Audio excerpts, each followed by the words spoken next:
ओम श्री गणेशाय नमः। अथ श्री गणेश अथर्वशीर्ष स्तोत्रम्। ओम नमस्ते गणपतये त्वमेव प्रत्यक्षं तत्त्वमसि त्वमेव केवलं कर्तासि त्वमेव केवलं धर्तासि त्वमेव केवलं हर्तासि त्वमेव सर्वं खल्विदं ब्रह्मासि त्वं साक्षादात्मासि नित्यं ऋतं वच्मि सत्यं वच्मि अवत्वं माम् अवभक्तारम् अवश्रोतारम् अवदातारम् अवधातारम् अवानूचानमवशिष्यम् अवपुरस्तातो अवदक्षिणात्तातो अवपश्चात्तातो अवोत्तरात्तातो अवचोर्ध्वात्तातो अवाधरात्तातो शरबतो मां पाहि पाहि समन्तातो त्वं वाङ्गमयस्त्वं चिन्मयः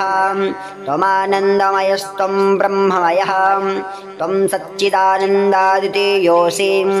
त्वं प्रत्यक्षं ब्रह्मासि त्वं ज्ञानमयो विज्ञानमयोऽसि सर्वं जगदिदं त्वत्तो जायते सर्वं जगदिदं त्वत्तस्तिष्ठति सर्वं जगदिदं त्वयि लयमेष्यति सर्वं जगदिदं त्वयि प्रत्येति त्वं भूमिरापो नलो निलो नभः त्वं चत्वारि वाक्पदानि त्वं गूढत्रयातीतः त्वम् अवस्थात्रयातीतः त्वं देहत्रयातीतः त्वं कालत्रयातीतः त्वं मूलाधारास्थितोऽसि नित्यं त्वं शक्तित्रयात्मकः त्वां योगिनो ध्यायन्ति नित्यं त्वं ब्रह्मा त्वं विष्णुस्त्वं रुद्रस्त्वामिन्द्रस्त्वामग्निस्त्वं वायुस्त्वं सूर्यस्त्वं चन्द्रमास्त्वं ब्रह्मभूर्भुवः स्वरं गणादिं पूर्वमुच्चार्य वर्णादिंस्तदनन्तरम् अनिस्वारः परतरः अर्धेन्दुरसतं तारेण रुद्धम् एतत्तव वनस्वरूपं गकारः पूर्वरूपम् अकारो मध्यमरूपम् अनुस्वारश्चान्तरूपं बिन्दुरुत्तररूपं नादः सन्धानं संहिता सन्धिः सैषा गणेश विद्या गणकऋषिः निचरिद्गायत्री छन्दः श्रीगणपतिर्देवता। ॐ गङ्गणपतये नमः। एकदन्ताय विद्महे वक्रतुण्डाय धीमहि तन्नो दन्तिः प्रचोदयात्। ॐ नमस्ते गणपतये त्वमेव प्रत्यक्षं तत्त्वमसि त्वमेव केवलं कर्तासि त्वमेव केवलं धर्तासि त्वमेव केवलं हर्तासि त्वमेव सर्वं खल्विदं ब्रह्मासि त्वं साक्षादात्मासि नित्यं ऋतं वच्मि सत्यं वच्मि अवत्वं माम् अवभक्तारम् अवश्रोतारम् अवदातारम् अवधातारम् अवानूचान्मवशिष्यम् अवपुरस्तातो अवदक्षिणात्तातो अवपश्चात्तातो अवोत्तरात्तातो अवचोर्ध्वात्तातो अवाधरात्तातो सर्वतो मां पाहि पाहि समन्तातो त्वं वाङ्मयस्त्वं चिन्मयः त्वमानन्दमयस्त्वं ब्रह्ममयः त्वं सच्चिदानन्दादितेयोऽसि त्वं प्रत्यक्षं ब्रह्मासि त्वं ज्ञानमयो विज्ञानमयोऽसि सर्वं जगदिदं त्वत्तो जायते सर्वं जगदिदं त्वत्तस्तिष्ठति सर्वं जगदिदं त्वयि लयमेष्यति सर्वं जगदिदं त्वयि प्रत्येति त्वं भूमिरापो नलो निलो नभः त्वं चत्वारि वाक्पदानि त्वं गूढत्रयातीतः त्वम् अवस्थात्रयातीतः त्वं देहत्रयातीतः त्वं कालत्रयातीतः त्वं मूलाधारस्थितोऽसि नित्यं त्वं शक्तित्रयात्मकः त्वां योगिनो ध्यायन्ति नित्यं त्वं ब्रह्मा त्वं विष्णुस्त्वं रुद्रस्त्वमिन्द्रस्त्वमगणेस्त्वं वायोस्त्वं सूर्यास्त्वं चन्द्रमास्त्वं ब्रह्मभूर्भुवः स्वरं गणादिं पूर्वमुच्चार्य वर्णादिंस्तदनन्तरम् अनुस्वारः परतरः अर्धेन्दुलसितं तारेण रुद्धम् एतत्तव वनस्वरूपं गकारः पूर्वरूपम् अकारो मध्यमरूपम् अनुस्वारश्चान्त्यरूपम् बिन्दुरुत्तररूपम् नादः सन्धानं संहिता सन्धि सैषा गणेश विद्या गणकर्षिः निच्चृद्गायत्री छन्दः श्रीगणपतिर्देवता ॐ गङ्गणपतये नमः एकदन्ताय विद्महे वक्रतुण्डाय धीमहि तन्नो दन्ति प्रचोदयात् ॐ नमस्ते गणपतये त्वमेव प्रत्यक्षं तत्त्वमसि त्वमेव केवलं कर्तासि त्वमेव केवलं धर्तासि त्वमेव केवलं हरतासि त्वमेव सर्वं खलविदं ब्रह्मासि त्वं साक्षादात्मासि नित्यं ऋतं वच्मि सत्यं वच्मि अवत्वं माम् अवभक्तारम् अवश्रोतारम् अवदातारम् अवधातारम् अवानूचान्मवशिष्यम् अवपुरस्तात् अवदक्षिणात्तात् अवपश्चात्तात् अवोत्तरात्तात् अवचोर्ध्वात्तात् अवाधरात्तात् सर्वतो मां पाहि पाहि समन्तात् त्वं वाङ्मयस्त्वं चिन्मयः त्वमानन्दमयस्त्वं ब्रह्ममयः त्वं सच्चिदानन्दादितेयोऽसि त्वं प्रत्यक्षं ब्रह्मासि त्वं ज्ञानमयो विज्ञानमयोऽसि सर्वं जगदिदं तत्तो जायते सर्वं जगदिदं त्वत्तस्तिष्ठति सर्वं जगदिदं त्वयिमेष्यति सर्वं जगदिदं त्वयि प्रत्येति त्वं भूमिरापो नलो निलो नभः त्वं चत्वारि वाक्पदानि त्वं गूढत्रयातीतः त्वम् अवस्थात्रयातीतः त्वं देहत्रयातीतः त्वं कालत्रयातीतः त्वं मूलाधारस्थितोऽसि नित्यं त्वं शक्तित्रयात्मकः त्वां योगिनो ध्यायन्ति नित्यं त्वं ब्रह्मा त्वं विष्णुस्त्वं रुद्रस्त्वमिन्द्रस्त्वम् अगणेस्त्वं वायोस्त्वं सूर्यास्त्वं चन्द्रमास्त्वं ब्रह्मभूर्भुवः स्वरं गणादिं पूर्वमुच्चार्य वर्णादिं तदनन्तरम् अनुस्वारः परतरः अर्धेन्दुलसितं तारेण रुद्धम् एतत्तव वनस्वरूपं गकारः पूर्वरूपम् अकारो मध्यमरूपम् अनुस्वारश्चान्त्यरूपम् बिन्दुरुत्तररूपम् नादः सन्धानं संहिता सन्धि सैषा गणेश विद्या गणकर्षिः निच्चृद्गायत्री छन्दः श्रीगणपतिर्देवता ॐ गङ्गणपतये नमः एकदन्ताय विद्महे वक्रतुण्डाय धीमहि तन्नो दन्ति प्रचोदयात् ॐ एकदन्तं चतुरहस्तं पाशमङ्कुशधारिणं रथं च वरदं हस्तैर्बिभ्रालं मूषकध्वजं रक्तं लम्बोदरं शूर्प कर्णकं रक्तवाससं रक्तगन्धानुलिप्ताङ्गं रक्तपुष्पैः सुपूजितं भक्तानुकम्पिनं देवं जगत्कारणमच्युतम् आविर्भूतं च सृष्ट्यादौ प्रकृतिः पुरुषात् परम् एवं ध्यायति यो नित्यं स योगी योगिनां वरः नमो व्रातपतये नमो गणपतये नमः प्रमथपतये नमस्ते स्तुलम्बोदरायैकदन्ताय विघ्नविनाशिने शिवसुताय श्रीवरदमूर्तये नमः एतद्धर्वशीर्षयोधीते सा ब्रह्मभूयाय कल्पते स सर्वविघ्नैर्न बाध्यते स सर्वत्र सुखमेधते स पञ्चमहापापात् प्रमुच्यते सायं ध्येयानो दिवसकृतं पापं नाशयते प्रातर्धीयानो रात्रिकृतं पापं नाशयते सायं प्रातः प्रयुञ्जानो पापो पापो भवति सर्वत्राधीयानोपविघ्नोपभवति धर्मार्थकाममोक्षं च विन्दते इदमथर्वशीर्षमशिष्याय न देयम् यो यदि मोहाद्दास्यते स पापेयान् भवति सहस्रावर्तनाद्यं यं काममधीते तं नेन साध्येत अनेन गणपतिमभिषिञ्चते स वाग्मे भवते चतुर्थ्या मनस्सृञ्जपते स विद्यावान् भवते इत्यथर्वणवाक्यं ब्रह्माद्यावरणं विद्यान्न बिभेति कदाचनेति यो दूर्वाङ्कुरैर्यजते स वैष्णवोपमो भवति यो लाजैर्यजते स यशोवान् भवति स मेधावान् भवति यो मोदकसहस्रेण यजते स वाञ्छितफलमवाप्नोति यस्याज्ञासमितिभिर्यजते स सर्वं लभते स सर्वं लभते अष्टौ ब्राह्मणान् साम्यग्राहयित्वा सूर्यवर्चस्वे भवते सूर्यग्रहे महानद्यां प्रतिमासन्निधौ वा जप्त्वा सिद्धमन्त्रो भवते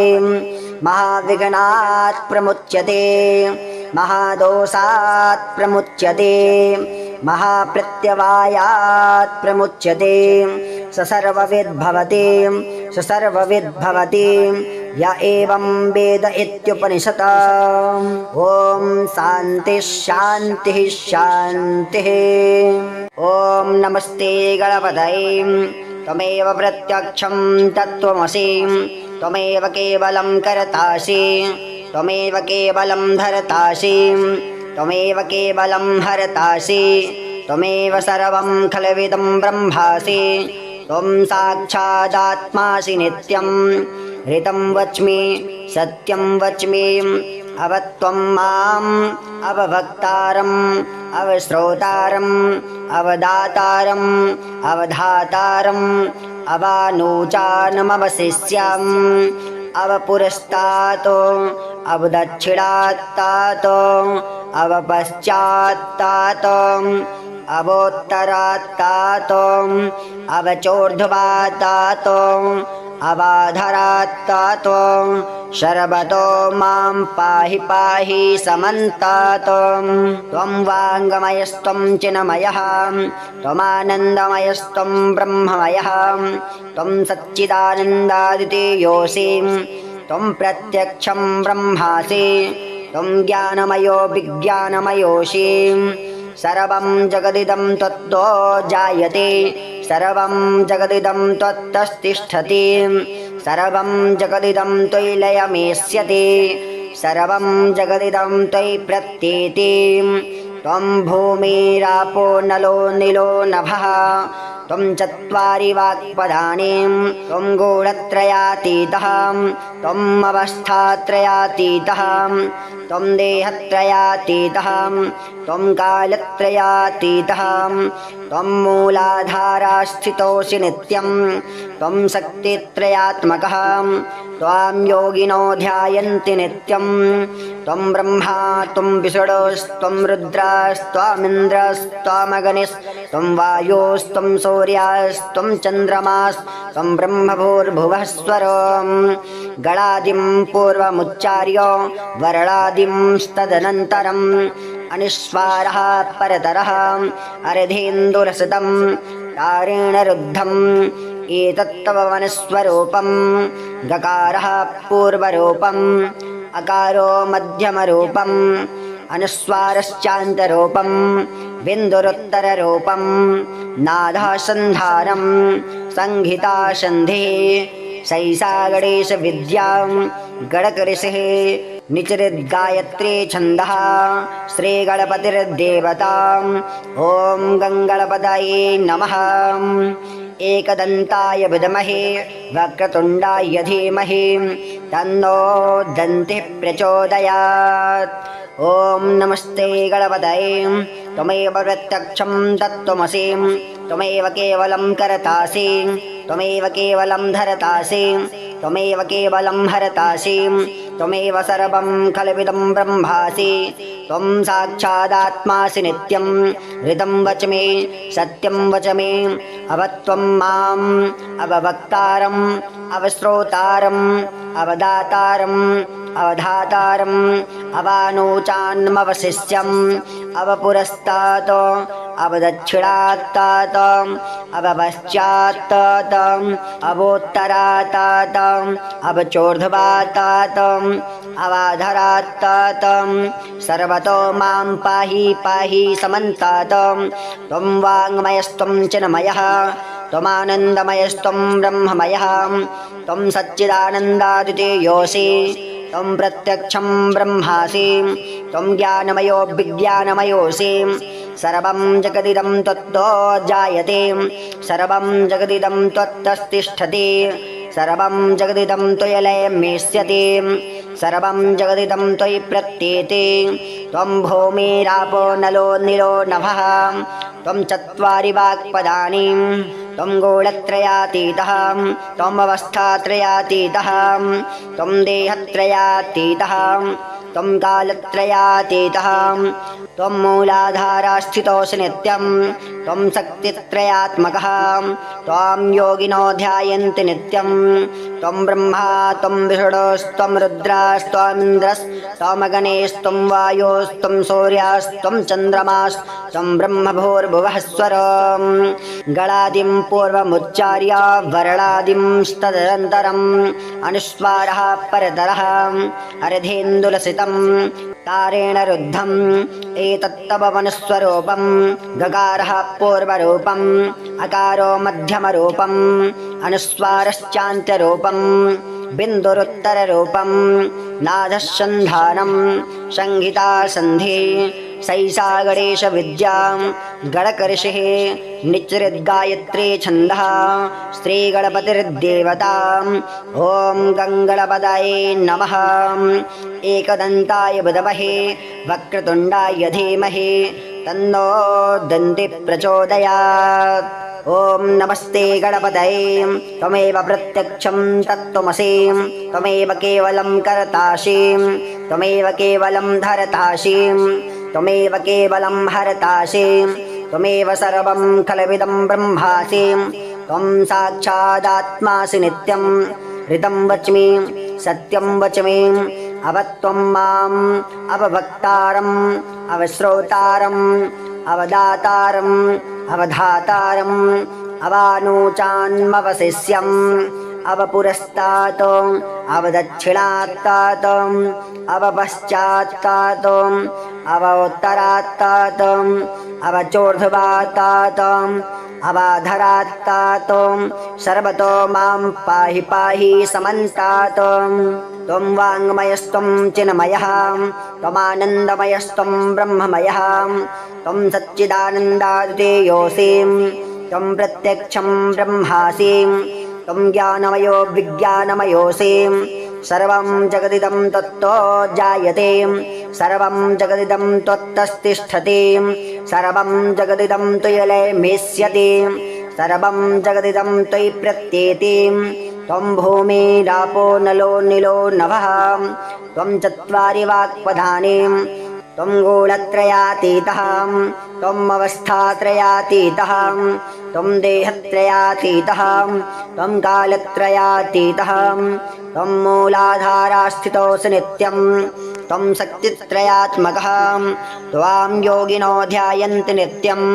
त्वं ब्रह्मा त्वं विष्णुस्त्वं रुद्रस्त्वमिन्द्रस्त्वम् अगणेस्त्वं वायोस्त्वं सूर्यास्त्वं चन्द्रमास्त्वं ब्रह्मभूर्भुवः स्वरं गणादिं पूर्वमुच्चार्य वर्णादिंस्तदनन्तरम् अनुस्वारः परतरः अर्धेन्दुलसितं तारेण रुद्धम् एतत्तवमनुस्वरूपं गकारः पूर्वरूपम् अकारो मध्यमरूपम् अनुस्वारश्चान्त्यरूपम् बिन्दुरुत्तररूपम् नादस्सन्धानं संहिता सन्धे सैषा गणेश विद्या गणकर्षिः निजृद्गायत्री छन्दः श्रीगणपतिर्देवता ॐ गङ्गणपतये नमः। एकदन्ताय विद्महे वक्रतुण्डाय धीमहि तन्नो दन्तिः प्रचोदयात्। ॐ एकदन्तं चतुरहस्तं पाशमङ्कुशधारिणं रथं चावरदं हस्तैर्बिभ्रालं मूषकध्वजं रक्तं लम्बोदरं शूर्प कर्णकं रक्तवाससं रक्तगन्धानुलिप्ताङ्गं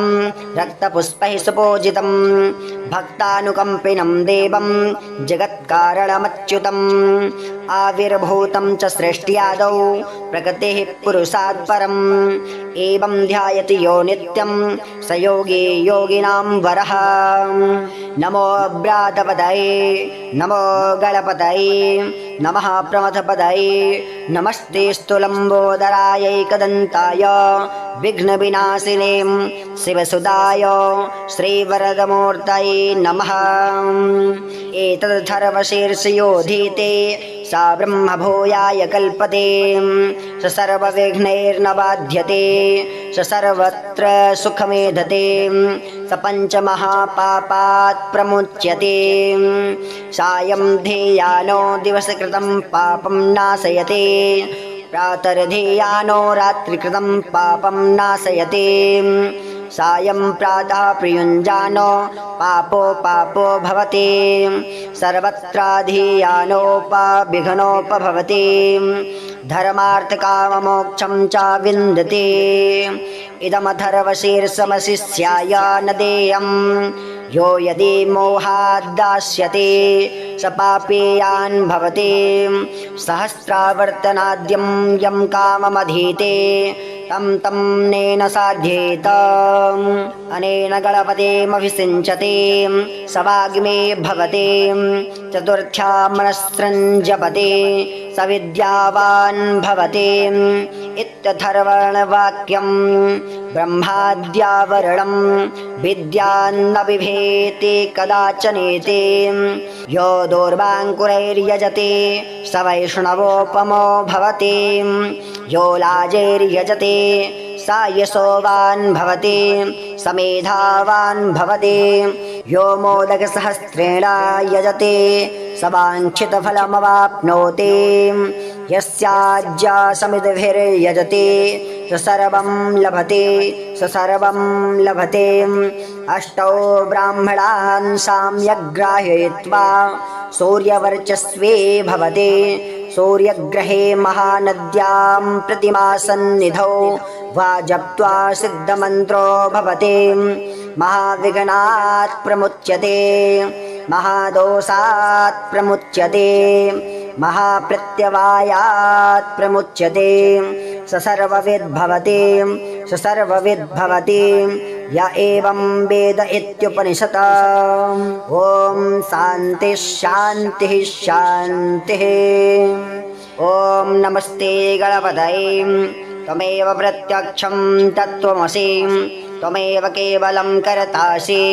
त्वमेव केवलं धर्तासि त्वमेव केवलं हर्तासि त्वमेव सर्वं खलविदं ब्रह्मासि त्वं साक्षादात्मासि नित्यं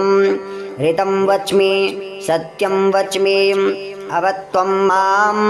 अवभक्तारम् अवश्रोतारम् अवदातारम् अवधातारम् अवानूचानमवशिष्यम् अवपुरस्तातो अवदक्षिणात्तातो अवपश्चात्तातो अवोत्तरात्तातो अवचोर्ध्वात्तातो अवाधरात्तातो शरबतो मां पाहि पाहि समन्तातो त्वं वाङ्गमयस्त्वं चिन्मयः त्वमानन्दमयस्त्वं ब्रह्ममयः त्वं सच्चिदानन्दादितेयोऽसि त्वं प्रत्यक्षं ब्रह्मासि त्वं ज्ञानमयो विज्ञानमयोऽसि सर्वं जगदिदं त्वत्तो जायते सर्वं जगदिदं त्वत्तस्तिष्ठति सर्वं जगदिदं त्वयि लयमेष्यति सर्वं जगदिदं त्वयि प्रत्येति त्वं भूमिरापो नलो निलो नभः त्वं चत्वारि वाक्पदानि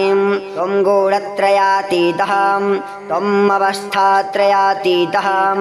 त्वं देहत्रयातीतः त्वं कालत्रयातीतः त्वं मूलाधारस्थितोऽसि नित्यं त्वं शक्तित्रयात्मकः त्वां योगिनो ध्यायन्ति नित्यं त्वं ब्रह्मा त्वं विष्णुस्त्वं रुद्रस्त्वामिन्द्रस्त्वामग्निस्त्वं वायुस्त्वं सूर्यस्त्वं चन्द्रमास्त्वं ब्रह्मभूर्भुवः स्वरं गणादिं पूर्वमुच्चार्य वरणादिंस्तदनन्तरम् अनिस्वारः परतरः अर्धेन्दुरसतं तारेण रुद्धम् एतत्तव वनस्वरूपं गकारः पूर्वरूपम्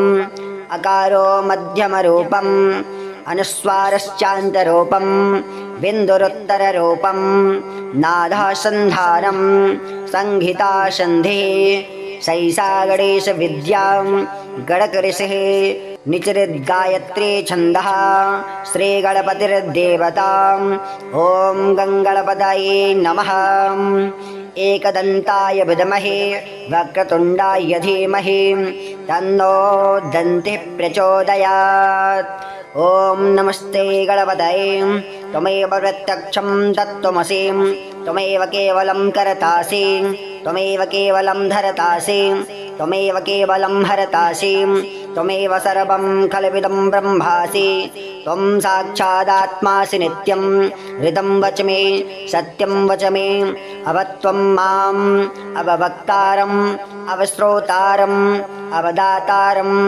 अवधातारम् अवानोचान्मवशिष्यम् अवपुरस्तात् अवदक्षिणात्तात् अवपश्चात्तात् अवोत्तरात्तात् अवचोर्ध्वात्तात् अवाधरात्तात् सर्वतो मां पाहि पाहि समन्तात् त्वं वाङ्मयस्त्वं चिन्मयः त्वमानन्दमयस्त्वं ब्रह्ममयः त्वं सच्चिदानन्दाद्वितीयोऽसि त्वं प्रत्यक्षं ब्रह्मासि त्वं ज्ञानमयो विज्ञानमयोऽसि सर्वं जगदिदं त्वत्तो जायते सर्वं जगदिदं त्वत्तस्तिष्ठति सर्वं जगदिदं त्वयि लयमेष्यति सर्वं जगदिदं त्वयि प्रत्येति त्वं भूमिरापो नलो निलो नभः त्वं चत्वारि वाक्पदानि त्वं गूढत्रयातीतः त्वमवस्थात्रयातीतः त्वं देहत्रयातीतः त्वं कालत्रयातीतः त्वं मूलाधारस्थितोऽसि नित्यं त्वं शक्तित्रयात्मकः त्वां योगिनो ध्यायन्ति नित्यं त्वं ब्रह्मा त्वं विष्णुस्त्वं रुद्रस्त्वामिन्द्रस्त्वामग्निस्त्वं वायुस्त्वं सूर्यस्त्वं चन्द्रमास्त्वं ब्रह्मभूर्भुवः स्वरं गणादिं पूर्वमुच्चार्य वर्णादिंस्तदनन्तरम् अनुस्वारः परतरः अर्धेन्दुलसितं तारेण रुद्धम् एतत्तव वनस्वरूपं गकारः पूर्वरूपम् अकारो मध्यमरूपम् अनुस्वारश्चान्त्यरूपं बिन्दुरुत्तररूपं नादः सन्धानं संहिता सन्धिः सैषा गणेशविद्या गणकऋषिः निचृद्गायत्री छन्दः श्रीगणपतिर्देवता ॐ गङ्गणपतये नमः एकदन्ताय विद्महे वक्रतुण्डाय धीमहि तन्नो दन्तिः प्रचोदयात् ॐ नमस्ते गणपतये त्वमेव प्रत्यक्षं तत्त्वमसि त्वमेव केवलं कर्तासि त्वमेव केवलं धरतासि त्वमेव केवलं हरतासि त्वमेव सर्वं खल्विदं ब्रह्मासि त्वं साक्षादात्मासि नित्यं ऋतं वच्मि सत्यं वच्मि अवत्वं माम् अवभक्तारम् अवश्रोतारम् अवदातारम् अवधातारम् अवानोचान्मवशिष्यम् अवपुरस्तात् अवदक्षिणात्तात् अवपश्चात्तात् अवोत्तरात्तात् अवचोर्ध्वात्तात् अवाधरात्तात् सर्वतो मां पाहि पाहि समन्तात्। त्वं वाङ्मयस्त्वं चिन्मयः त्वमानन्दमयस्त्वं ब्रह्ममयः त्वं सच्चिदानन्दादितेयोऽसि त्वं प्रत्यक्षं ब्रह्मासि त्वं ज्ञानमयो विज्ञानमयोऽसि सर्वं जगदिदं त्वत्तो जायते सर्वं जगदिदं त्वत्तस्तिष्ठति सर्वं जगदिदं त्वयिमेष्यति सर्वं जगदिदं त्वयि प्रत्येति त्वं भूमिरापो नलो निलो नभः त्वं चत्वारि वाक्पदानि त्वं गुणत्रयातीतः त्वम् अवस्थात्रयातीतः त्वं देहत्रयातीतः त्वं कालत्रयातीतः त्वं मूलाधारास्थितोऽसि नित्यं त्वं शक्तित्रयात्मकः त्वां योगिनो ध्यायन्ति नित्यं त्वं ब्रह्मा त्वं विष्णुस्त्वं रुद्रास्त्वम् इन्द्रस्त्वम् अग्निस्त्वं वायुस्त्वं सूर्यास्त्वं चन्द्रमास्त्वं ब्रह्मभूर्भुवः स्वरं गणादिं पूर्वमुच्चार्य वरणादिं तदनन्तरम् अनुस्वारः परतरः अर्धेन्दुलसितं तारेण ऋद्धम् एतत्तवमनुस्वरूपं गकारः पूर्वरूपम्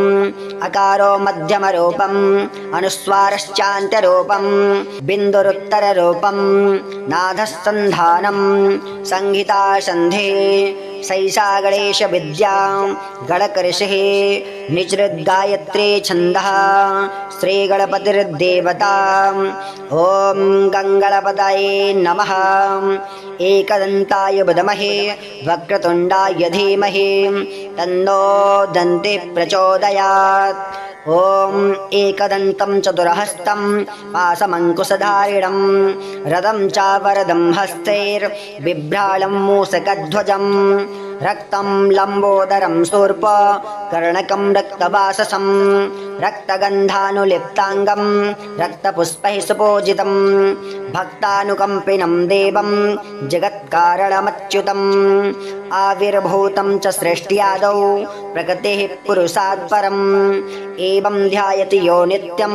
स योगी योगिनां वरः। नमो व्रातपदये नमो गणपतये नमः प्रमथपदये नमस्तेऽस्तु लम्बोदराय एकदन्ताय विघ्नविनाशिने शिवसुताय श्रीवरदमूर्तये नमः। एतद्धर्वशीर्षयोधीते सा ब्रह्मभूयाय कल्पते स सर्वविघ्नैर्न बाध्यते स सर्वत्र सुखमेधते स पञ्चमहापापात् प्रमुच्यते सायं ध्येयानो दिवसकृतं पापं नाशयते प्रातर्ध्येयानो रात्रिकृतं पापं नाशयते सायं प्रातः प्रयुञ्जानो पापो पापो भवति सर्वत्राधियानोपविघ्नोपभवति धर्मार्थकाममोक्षं च विन्दते इदमथर्वशीर्षमशिष्याय न देयं यो यदि मोहाद्दास्यते स पापेयान् भवति सहस्रावर्तनाद्यं यं काममधीते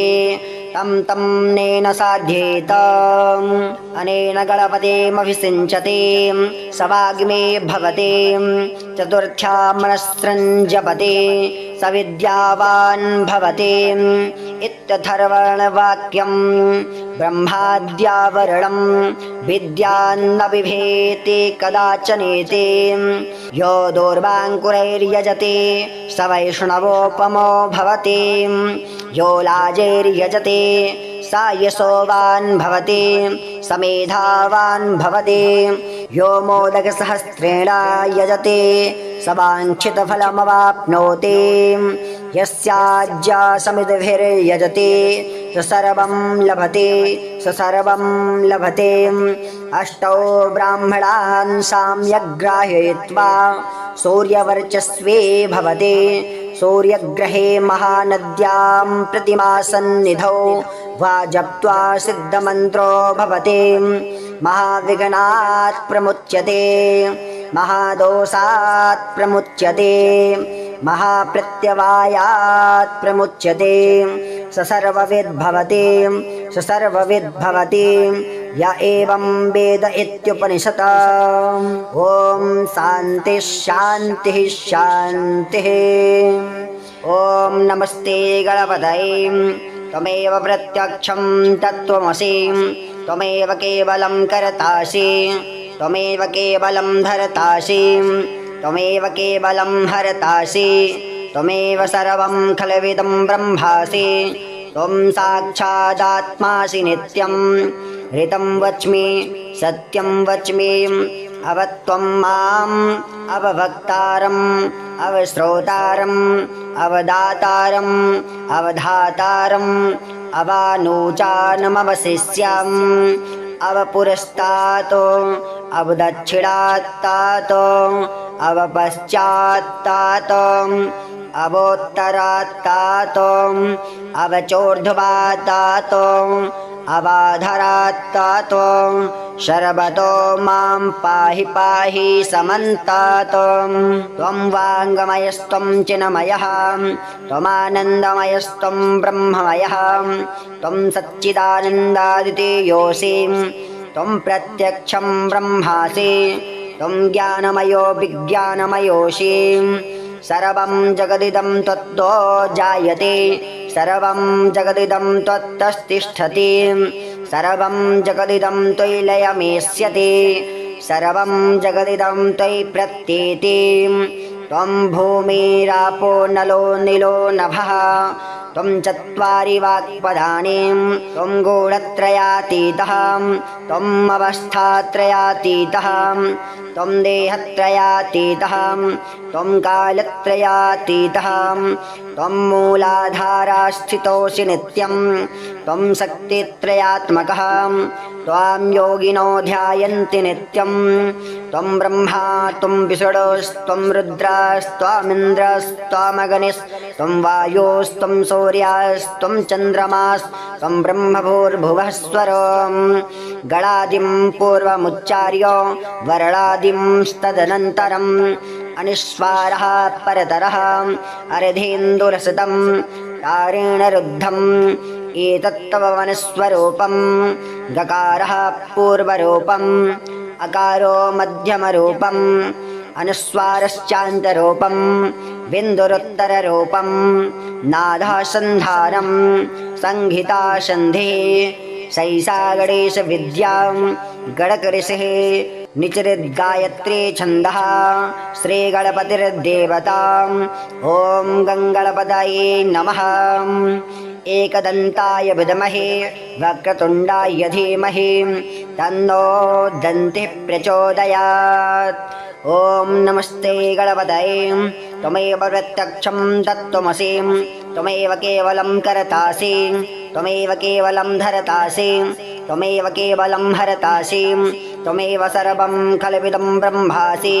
त्वं साक्षादात्मासि नित्यं ऋतं वच्मि सत्यं वच्मि अवत्वं माम् अवभक्तारम् अवश्रोतारम् अवदातारम् अवधातारम् अवानूचान्मवशिष्यम् अवपुरस्तातो अवदक्षिणात्तातो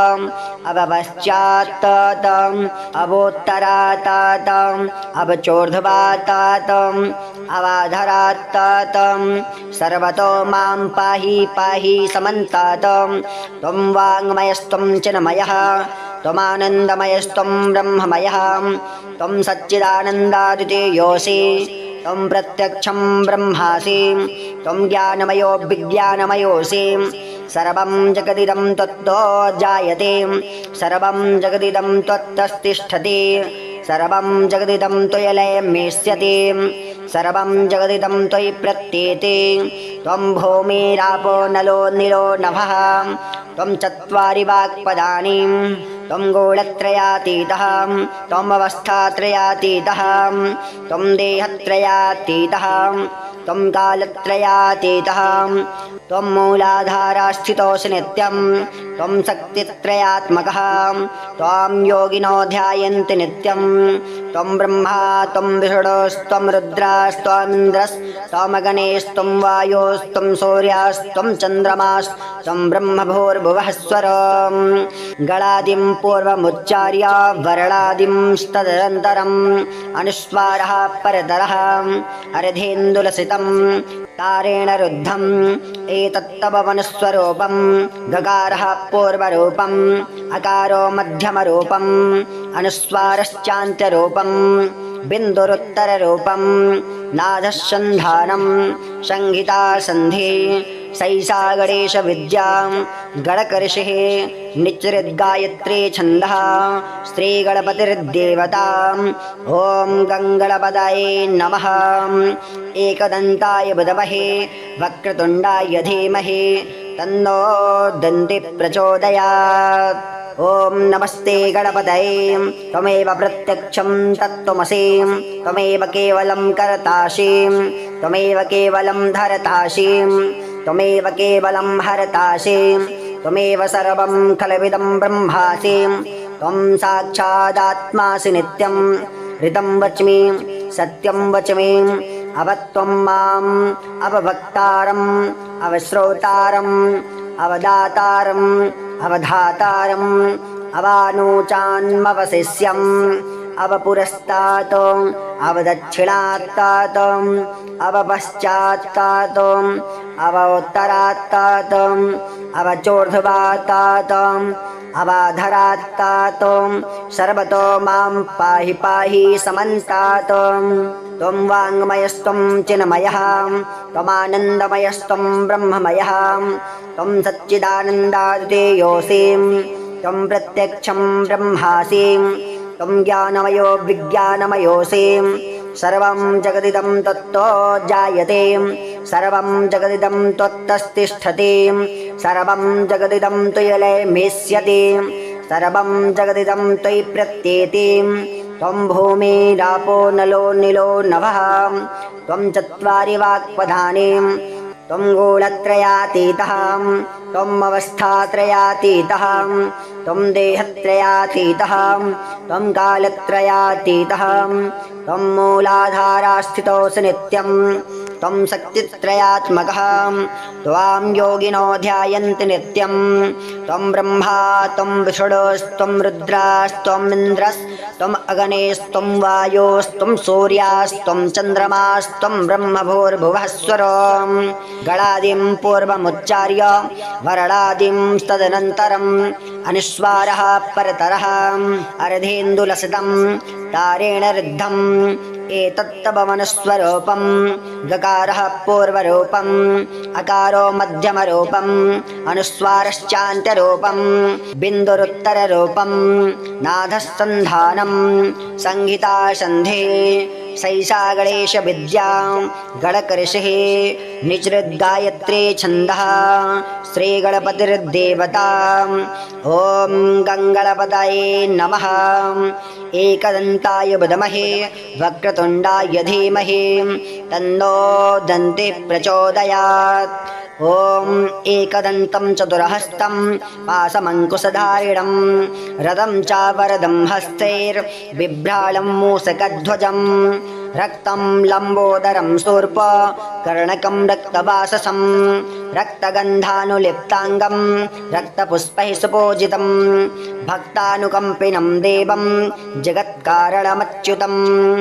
आविर्भूतं च सृष्ट्यादौ प्रकृतिः पुरुषात् परम् एवं ध्यायति यो नित्यं स योगी योगिनां वरः नमो व्रातपतये नमो गणपतये नमः प्रमथपतये नमस्ते स्तुलम्बोदरायैकदन्ताय विघ्नविनाशिने शिवसुताय श्रीवरदमूर्तये नमः एतद्धर्वशीर्षयोधीते सा ब्रह्मभूयाय कल्पते स सर्वविघ्नैर्न बाध्यते स सर्वत्र सुखमेधते स पञ्चमहापापात् प्रमुच्यते सायं ध्येयानो दिवसकृतं पापं नाशयते प्रातर्धेयानो रात्रिकृतं पापं नाशयते सायं प्रातः प्रयुञ्जानो पापो भवति सर्वत्राधियानोपविघ्नोपभवति धर्मार्थकाममोक्षं च विन्दते इदमथर्वशीर्षमशिष्याय न देयम् यो यदि मोहाद्दास्यते स पापेयान् भवति सहस्रावर्तनाद्यं यं काममधीते तं नेन साध्येत अनेन गणपतिमभिषिञ्चते स वाग्मे भवते चतुर्थ्या मनस्सृञ्जपते स विद्यावान् भवते इत्यथर्वणवाक्यं ब्रह्माद्यावरणं विद्यान्न बिभेति कदाचनेति यो दूर्वाङ्कुरैर्यजते स वैष्णवोपमो भवति यो लाजैर्यजते स यशोवान् भवति स मेधावान् भवति यो मोदकसहस्रेण यजते स वाञ्छितफलमवाप्नोति यस्याज्ञासमितिभिर्यजते स सर्वं लभते अष्टौ ब्राह्मणान् साम्यग्राहयित्वा सूर्यवर्चस्वे भवते सूर्यग्रहे महानद्यां प्रतिमासन्निधौ वा जप्त्वा सिद्धमन्त्रो भवते महाविघ्नात् प्रमुच्यते महादोषात् प्रमुच्यते महाप्रत्यवायात् प्रमुच्यते स सर्वविद् भवति य एवं वेद इत्युपनिषत् ॐ शान्तिः शान्तिः शान्तिः इति श्रीं गणेश अथर्वशीर्षं स्तोत्रं सम्पूर्णम् ॐ श्रीगङ्गणपतये नमः।